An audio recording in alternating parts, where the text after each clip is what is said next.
Good morning students. Last class में मैंने आपको बताया था कि ए एन का मान कैसे निकालते हैं। ठीक है, तो ए एन का मान, तो यहाँ से आप एक सार्वंतर का सूत्र भी बना सकते हो कि सार्वंतर क्या होता है। यहाँ पे देखो, सार्वंतर निकालने के लिए मैंने क्या किया था, पहले वाले पद में से द्वितीय, तो यहाँ से देखो डी का मान निकालने के लिए क्या करोगे आप। ठीक है, तो a2 माइनस a1, यही किया था, a2 माइनस a1, a3 का मान, तो a3 के लिए डी के लिए a3 minus a2, a4 minus a3। तो अगर आप कोई पद है ए एन बराबर, हमें पता है कि ए एन बराबर होता है A N minus 1 plus D. यही होता है कि एनवे पद निकालने के लिए मतलब उससे पहले वाले पद में क्या जोड़ दो, सार्वंतर। तो यहाँ से एक सूत्र बन जाएगा सार्वंतर का कि डी बराबर, इसका पक्षांतरण कर दो ए एन माइनस 1 का इधर दाएं पक्ष में, तो बाएं पक्ष से दाएं पक्ष में पक्षांतरण करने पर क्या आ जाएगा, डी सार्वंतर। ये क्या होता है डी का मान, तो सार्वंतर डी बराबर कितना हो जाएगा, ए एन माइनस एन वे पद में से इससे पहला वाला पद मतलब एन माइनस 1 वाले पद को घटा दो तो हमें क्या मिल जाएगा, सार्वंतर। ठीक है, अब यही करना होता है a2 माइनस a1, फिर a3 minus a1, a3 minus a2, फिर a4 माइनस a3, ऐसे करके आप सार्वंतर निकालते हो। ठीक है, तो आपको अगर कोई क्वेश्चन दे रखा है, ठीक है, तो आपको मैं अब क्वेश्चन समझा रही हूँ कि एक अगर आपको क्वेश्चन दे रखा है तो आपको कैसे करके आना है। अब देखो, ये कोई क्वेश्चन दे रखा है कि -1 कोई श्रेणी दे रखी है कि -1 1/4 और 3/2। ठीक है, 3 मान दे रखे हैं, प्रथम पद, द्वितीय पद और तृतीय पद, 3 पद दे रखे हैं। ठीक है, ये कोई समांतर श्रेणी है, इसके प्रथम पद ए व सार्वंतर डी ज्ञात कीजिए। ठीक है, आपको इसमें प्रथम पद और सार्वंतर ज्ञात करना है। आपको पता है कि किसी भी समांतर श्रेणी का प्रथम पद क्या होता है, प्रथम स्थान पर आने वाला पद। पहले स्थान पर कौन सा पद आ रहा है, -1, कौन सी संख्या आ रही है, -1, तो प्रथम स्थान पर आने वाली संख्या उसका क्या कहलाता है, प्रथम पद। अतः प्रश्नानुसार, या फिर हम बोल सकते हैं प्रथम पद कितना हो जाएगा इसका, प्रथम पद -1, ए का मान, स्मॉल ए का मान कितना आ गया, -1। बस पहले स्थान पर जो भी पद आए वही उसका क्या होगा, प्रथम पद। ठीक है, सार्वंतर निकालने के लिए मैंने आपको बताया था कि क्या करना है, सूत्र होता है एक कि चूंकि डी बराबर होता है ए एन माइनस 1, ये सूत्र होता है। बस मान रख दीजिए, तो पहले स्थान पर आपको 3 मान दे रखे हैं, a1 का, a2 का और ये a3 का। ठीक है, तो आपको a1 a2 a3 3 मान दे रखे हैं, तो आपको क्या निकालना है, पहले a2 माइनस a1, 2, तो 2 माइनस 1। ठीक है, कितना हो गया, 1, तो a2 माइनस a1 बराबर कितना हो जाएगा, a2 का मान कितना है, 1/4 और a1 का मान -1, यही मान है, मान रखिए 1/4 माइनस माइनस प्लस, और ये हो गया 1। अब ये भिन्न है, भिन्न को हल कीजिए, तो 1/4 भिन्न हल करेंगे तो क्या लेंगे, लघुत्तम 4, तो 1 प्लस 1 गुणा में 4 कितना आ गया, 1 प्लस 5, तो 5/4 कितना आ गया, a2 माइनस a1 का मान 5/4। फिर अब ये आपको समांतर श्रेणी पहले ही बोल रहा है कि ये समांतर श्रेणी है, तो समांतर श्रेणी है तो अंतर क्या आएगा, समान, तो समान होगा, और वो जो अंतर होगा वही क्या होगा, इसका सार्वंतर। ठीक है, तो आप a2 माइनस a1 करके क्या निकाल सकते हो, 5/4, तो यही डी का मान होगा। अतः डी बराबर कितना हो गया, 5/4 आ गया डी का मान, डी मान अर्थात सार्वंतर डी बराबर 5/4 और प्रथम पद ए बराबर -1 हो गया सवाल। ठीक है, तो इसका निकल गए दोनों मान, प्रथम पद और सार्वंतर। अब ये कोई श्रेणी क्वेश्चन दे रखा है कि किसी समांतर श्रेणी के प्रथम पद ए व सार्वंतर डी निम्न दे रखे हैं, तो उस श्रेणी के प्रथम 4 पद ज्ञात करने हैं। ठीक, अब कोई श्रेणी दे रखी है जिसके प्रथम पद दे रखे हैं और आपको सार्वंतर दे रखा है, आपसे पूछ रहा है कि उसके अगले 4 पद ज्ञात कीजिए। ठीक है, अगले 4 पद से समझते हो कि हमें प्रथम पद दे रखा है, लेकिन हमें कौन से पद निकालने हैं, द्वितीय, तृतीय, चतुर्थ, पंचम। ठीक है, 4 पद हो जाएंगे, तो वैसे प्रथम 4 पदों को ज्ञात करना है। ठीक है, फिर मान लें कि माना समांतर श्रेणी आपको पता है कि किस तरह से होती है। माना समांतर श्रेणी A1 A2 A3 A4, ठीक है डैश डैश डैश है। मान ली इस तरह से समांतर श्रेणी होती है तो A1 का मान तो कितना हो गया, A के बराबर होता है, और A का मान आपको कितना दे रखा है, माइनस का 1.5 1.25 यही मान दे रखा है। तो A1 का मान क्या, अब आपको किस किस के मान निकालने हैं, अगले उस श्रेणी के प्रथम चार पद यही हो गए, पहला पद, दूसरा पद, तृतीय पद और चतुर्थ पद, यही चारों का मान निकालना है। A1 का मान तो आपको पता है A के बराबर होता है प्रथम पद के। अब आपको A2 का मान निकालना है, और मैंने आपको बताया था कि A2 का मान कैसे निकालता है, प्रथम पद में, मतलब इससे पहले वाले पद में क्या जोड़ दूं, सारवंतर D। प्रथम पद कितना A और सारवंतर कितना हो गया D। अब A का मान कितना है, माइनस का 1.25, यही मान है A का, A1 का माइनस का 1.25, फिर बीच में प्लस और फिर साथ में क्या है, माइनस का 0.25। डी का मान क्या है, सारवंतर का माइनस का। तो आपको द्वितीय पद निकालने के लिए क्या करना होगा, प्रथम पद में सारवंतर जोड़ती जाओ, ठीक है, मतलब इससे पहले वाले पद में सारवंतर जोड़ती जाओ तो अगले चार आगे के पद मिलते जाएंगे। तो द्वितीय पद के लिए क्या किया, पहले प्रथम पद में मैंने सारवंतर जोड़ दिया, अब जोड़ो, ठीक है, ये तो माइनस माइनस में हो गया, तो कितना आ जाएगा, माइनस का 1.25, उसमें क्या जोड़ना है, माइनस का ही 0.25। माइनस माइनस चिन्ह तो चिन्ह किसका आएगा, माइनस का, ये 5 हो गया 50.1, तो कितना आ गया 1.50। तो पद कौन सा आ जाएगा, दूसरे का मान कितना आ जाएगा, माइनस का 1.50, यही आ गया।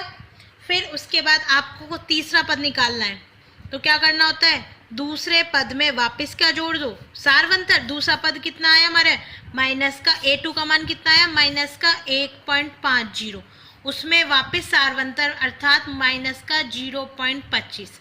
डी का मान रख दिया, अब जोड़िए तो कितना आ जाएगा, ये माइनस का 1.75, 1.50, उसमें कितना जोड़ना है, 0.25। तो देखो प्लस माइनस तो माइनस माइनस हो गया, तो कितना हो गया 5 5 और 2 7, तो कितना आ गया 1.75, 7 आ गया A3 का मान।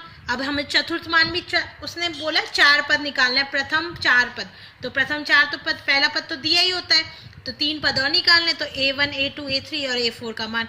तो A4 का मान कैसे निकलेगा, A3 प्लस में D, तीसरे पद में वापस सारवंतर जोड़ दो, तीसरा पद कितना निकला 1.75, उसमें हमको क्या जोड़ना है, माइनस का 0.25, जोड़ दिया तो कितना आ गया, वापस माइनस का, देखो 1.75 ये रहा, इसमें कितना जोड़ना है 0.25, 5 5 10, फिर वापस 10, तो कितना आ गया 2, तो कितना आ जाएगा 2.00, या फिर बोल सकते हैं वापस -2।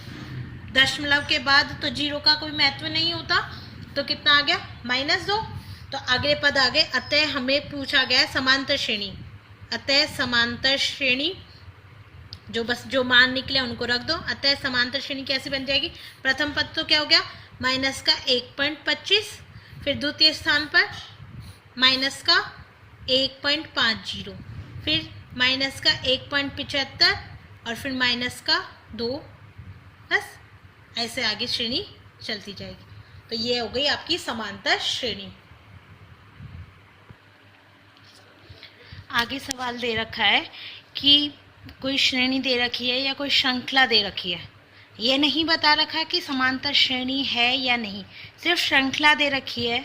तो हमें चेक करना है, हमें जांच करनी है कि यह समांतर श्रेणी है या नहीं, ठीक है। फिर अगर वह समांतर श्रेणी है तो हमें इसका क्या निकालना होगा, सारवंतर। ऑब्वियस है, आपको भी पता है कि समांतर श्रेणी होगी तो उसके बीच का अंतर होगा 2 क्रमागत पदों के बीच, अर्थात पहला पद दूसरे पद के बीच का अंतर, या दूसरे तीसरे पद का अंतर और तीसरे और चौथे पद का अंतर। जो अंतर होगा सबका वो क्या होगा, समान होगा, तभी तो वह समांतर श्रेणी होगी। और समान होगा तो वो अंतर जो समान होता है उसे ही क्या कहते हैं हम, सारवंतर, तो पहले हमें चेक करना होगा कि समांतर श्रेणी है या नहीं, फिर उसके बाद हमें उसका सारवंतर निकालना होगा, और उसके बाद आगे के लिए 4 पद तो दे रखे हैं, हमें इसके आगे की और 4 पद निकालने हैं, अर्थात 5वां, 6वां, 7वां और 8वां। 4 पद तो ये है, 5वां, 6वां, 7वां और 8वां, 8 पद तक समांतर श्रेणी हमें ज्ञात करनी है। ठीक है, तो देखिए कैसे कर देंगे। सबसे पहले हम मानेंगे कि माना समांतर श्रेणी कैसी होती है। ठीक है, माना समांतर श्रेणी, माना समांतर श्रेणी A1 A2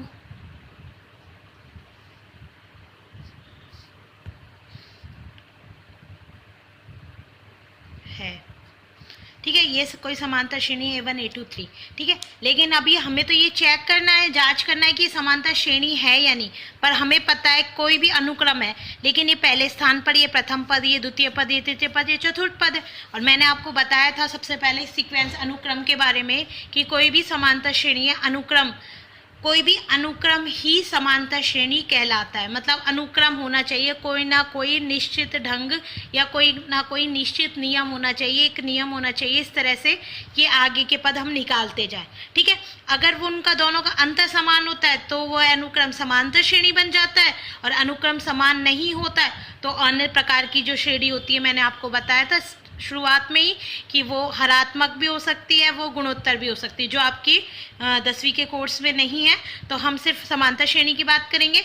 तो ये है तो अनुक्रम ही ना। अनुक्रम क्या होता है? एक निश्चित क्रम में लिखे गए नियमानुसार संख्याओं की श्रृंखला। निश्चित क्रम में ही लिखे हुए हैं, कुछ ना कुछ ढंग है, कुछ ना कुछ पैटर्न के अनुसार ही आगे के पद लिखे गए हैं। ठीक है, तो हमें ये चेक करना है कि ये जो अनुक्रम है वो समांतर श्रेणी है या नहीं। ठीक है, तो हम क्या समांतर श्रेणी क्या ज्ञात करने के लिए सबसे पहले क्या करेंगे? सारवंतर ज्ञात करेंगे। सारवंतर निकालने के लिए सर्वप्रथम हम सारवंतर ज्ञात करेंगे।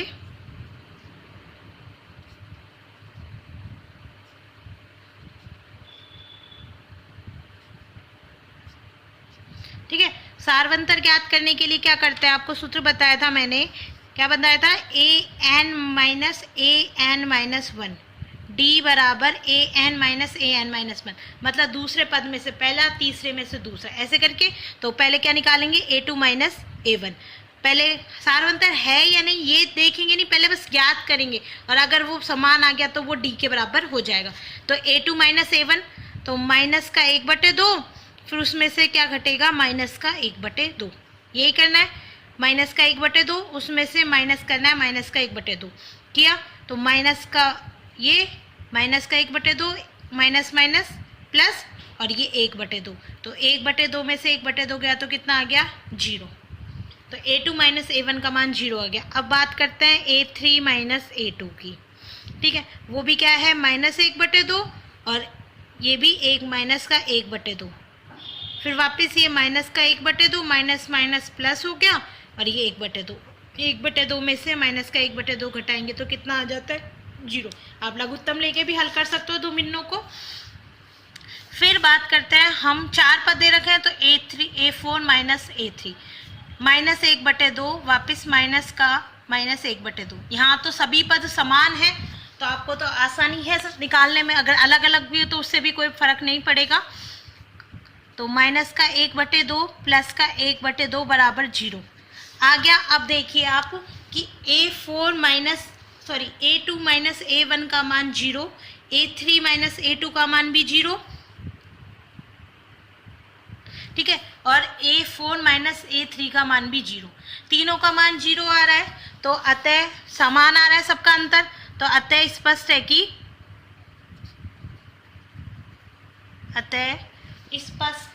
कि दो क्रमागत पद ही थे, एक के बाद दूसरा, दूसरे के बाद तीसरा। दो क्रमागत पदों के मध्य का अंतर समान है। मैंने यही बताया था कि कोई समांतर श्रेणी है तो दो क्रमागत पदों के मध्य का अंतर, दो क्रमागत पदों के मध्य का अंतर क्या होना चाहिए? समान होना चाहिए। और पदों का अंतर कितना है? 0, और वो भी क्या है? समान है। अतः यह एक समांतर श्रेणी है।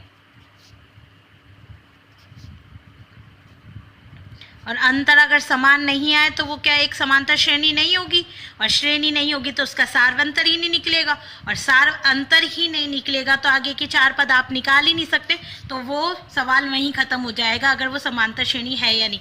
और अगर उसका अंतर समान आ गया तो यह एक समांतर श्रेणी है, तो वह एक समांतर श्रेणी बन जाएगी। अतः उसका जो सार्वंतर हो जाएगा वो कितना हो जाएगा, सार्वंतर d बराबर कितना, 0। फिर अगले 4 पद, अब आगे के 4 पद निकालने हैं, d मिल गया हमको, ठीक है। अतः अन्य या अगले 4 पद निम्न होंगे। कौन कौन से होंगे, ठीक है। तो कैसे निकालते हैं मैंने आपको बताया था, इससे पहले एक सवाल में भी बताया था कि 4 पद निकालने हैं या कोई भी पद निकालना हो आगे का, तो क्या करना होगा हमको, प्रथम पद में, प्रथम पद का मान कितना है, अब यहाँ पे देखो प्रथम पद श्रेणी है ये समांतर, समांतर श्रेणी का पहले स्थान पर जो पद होगा वही क्या होगा इसका प्रथम पद, तो प्रथम पद का मान तो कितना हो गया, -1/2, और d का मान सार्वंतर का मान आ गया 0। तो हमको अब आगे के 4 पद निकालने, आगे के 4 पद मतलब सवाल ये रहा, सवाल में क्या, पहला पद, द्वितीय पद, तृतीय पद और चतुर्थ पद, 4 पद तो दे रखे हैं, उसके बाद हमको निकालना 5वां, 6वां, 7वां, 8वां, ठीक है। तो 5वां पद निकालने के लिए क्या करेंगे, a5 बराबर, चौथा पद काम में लेंगे 5वें के लिए, इससे पहले वाला लेते हैं, उसमें क्या जोड़ देंगे, एक सार्वंतर d जोड़ दिया, a4 प्लस d, a4 का मान कितना था, -1/2, और उसमें सार्वंतर क्या जोड़ना है, 0, तो कितना आ गया, -1/2। एक तरीका है कि आप ऐसे कर सकते हो कि a6 बराबर a5 काम में लो प्लस d बराबर -1/2 प्लस का वापिस ही 1/2 बराबर में वापिस सार्वंतर जुड़ा तो कितना आ गया, -1/2। a7 का मान भी यही आएगा और a8 का मान भी यही आएगा, उसमें सार्वंतर जोड़ते जाओ इससे पहले वाले पद में, तो a6 का मान -1/2, उसमें वापस d जोड़ा मतलब 0 जोड़ा और कितना आ गया, -1/2, और a8 का मान भी a7 प्लस में d, तो इसका मान आ जाता है -1/2 प्लस 0 बराबर वापस -1/2, ठीक है। अतः कौन कौन से पद हो जाएंगे मान, 1/2, 1/2 और 1/2 वापस 1/2, फिर उसके बाद ये तो 4 मान हो गए, 1/2 फिर 1/2 वापिस 1/2 और 1/2, ये आगे के सारे मान हो जाएंगे एक समांतर श्रेणी। ये हमने 4 आगे के मान निकाल लिए, ठीक है। अब ये एक तो ये तरीका है कि आप इससे पहले वाले में जोड़ो, नहीं तो मैंने आपको एक सूत्र भी बताया था कि अगर आपको, जब मैंने आपको एक सूत्र करवाया था कि a बराबर, कैसे बताया था कि a बराबर a2 बराबर क्या हो जाएगा, a प्लस में d, a1 में d, a1 का मान a प्लस d, a3 बराबर a प्लस में 2d, यही आ रहा था। दूसरा मान क्या है, a प्लस d, उसमें d जोड़ दो, a4 बराबर a प्लस 3d, a5 बराबर कैसे हो जाएगा, a प्लस 4d, 4 है तो यहाँ 3 आता है, यहाँ 5 है तो यहाँ 4 आएगा, 6 है तो फिर क्या काम में लेंगे, 5d, ऐसे, ठीक है। तो यहाँ से आप a5 ऐसे भी निकाल सकते हो, मेथड दूसरा आपकी इच्छा है, ठीक है। मेथड सेकंड, ये मेथड आपका फर्स्ट मान लो, यहाँ तक तो आपको ऊपर वाला मेथड तो वही करना होगी, ये वाली विधि तो आपको यहाँ तक तो आपको निकालना ही पड़ेगा सब क्वेश्चनों में। उसके बाद आपको डी निकालने के बाद, सार्वंतर निकालने के बाद आप 5वां पद डायरेक्ट ऐसे भी निकाल सकते हो, क्योंकि हमको पता है, एक सूत्र मैंने जनरली बताया था व्यापक रूप में कि ए एन बराबर A plus N minus 1 into D. एक सूत्र मैंने आपको उत्पत्ति करके बताई थी कि ए एन बराबर, तो a5 से हमको सीधे इस सूत्र से भी पता सकता है 5 plus a plus 5 minus 1 into D, यही होगा। a का मान हमने कितना है, माइनस का 1/2, 5 का मतलब 4 और d का मतलब कितना हुआ 0, d का मान रख दिया तो कितना आ जाएगा, माइनस का 1 में प्लस का 0, 4 इंटू 0 का मान 0, तो कितना आ गया वापस माइनस का 1/2। a6 बराबर a प्लस 6 माइनस 1/डी, फिर वापस मान रखो, a का मान माइनस का 1/2, ये हो जाएगा 5d और d का मान कितना 0, तो माइनस का 1/2 प्लस 0 बराबर वापस 1/2। ऐसे a7 निकाल लोगे, a7 बराबर 7 - 1 × d। n की जगह यहाँ पे 7 है, n की जगह यहाँ पे 7 है, बस 7 रखते जाओ, 7वां मान निकालना है तो 7 रख दिया n की जगह। ठीक है, और आपको ये पता है ये पदों की संख्या है, ये 7 पदों का मान है और 7 क्या है, पदों की संख्या। याद रखना, हमेशा कंफ्यूज मत होना कि ये पदों की संख्या तो 7 है। अब कौन सा पद निकाल रहे हैं अपन, 7वां पद, तो पदों की संख्या कितनी हो गई 7, तो n का मान होगा वो हमेशा पदों की संख्या को व्यक्त करेगा, और an का मान आपका पदों की संख्या पर जो मान है, अर्थात a7 वाले स्थान पर 7वें स्थान पर कौन सा मान है, यहाँ 7वें स्थान पर कौन सा मान है -1/2, तो वो व्यक्त करेगा, लेकिन है कौन सा पद, 7वां पद। ठीक है, तो इस पे कंफ्यूज मत होना कि 7वां पद और उसके बाद 6 × 0 बराबर वापस -1/2, और a8 का मान भी a + 8 - a × d बराबर माइनस का 1/2 प्लस में 7 × 0 बराबर माइनस का 1/2। तो वही सारे के सारे मान आ गए, a5, a6, a7 और 8। ठीक है, तो आप इस वाले सूत्र से किसी भी मान को निकाल सकते हो, कोई सा भी पद निकाल सकते हो। यदि आपको a का मान दिया हुआ है और आपको d का मान दिया हुआ है, अर्थात प्रथम पद दिया हुआ है और सार्वंतर दिया हुआ है, तो आप कोई सा भी समांतर श्रेणी का कोई सा भी पद निकाल सकते हो। ठीक है, बस सूत्र में मान रखो, a का मान, वो आपसे 20वां मान पूछे, 25वां पूछे, 25वें पद का मान पूछे या 30वें का पूछे, कोई सा भी पद का मान पूछे, आप इस सूत्र का उपयोग करके उसका मान निकाल सकते हो। ठीक है, इससे रिलेटेड और सवाल मैं आपको और बाद में प्रश्नावली में बता दूंगी, लेकिन आपको ये प्रश्नावली हो गई आपकी 5.1। 5.1 में यही दे रखा है, आपको सार्वंतर निकालना है, आपको प्रथम पद निकालना है। आपको प्रथम पद और सार्वंतर दिया होगा, उसकी सहायता से आपको आगे के 4 पद निकालने हैं। फिर एक सवाल दे रखा है कि आपको, जो मैंने अभी आपको करवाया कि सवाल में, कि आपको पहले समांतर श्रेणी चेक करनी पड़ेगी कि ये अनुक्रम एक समांतर श्रेणी है या नहीं। समांतर श्रेणी है तो उसका सार्वंतर होगा, सार्वंतर निकलने के बाद आप उससे आगे के 4 पद और निकाल सकते हो। ठीक है, थैंक यू।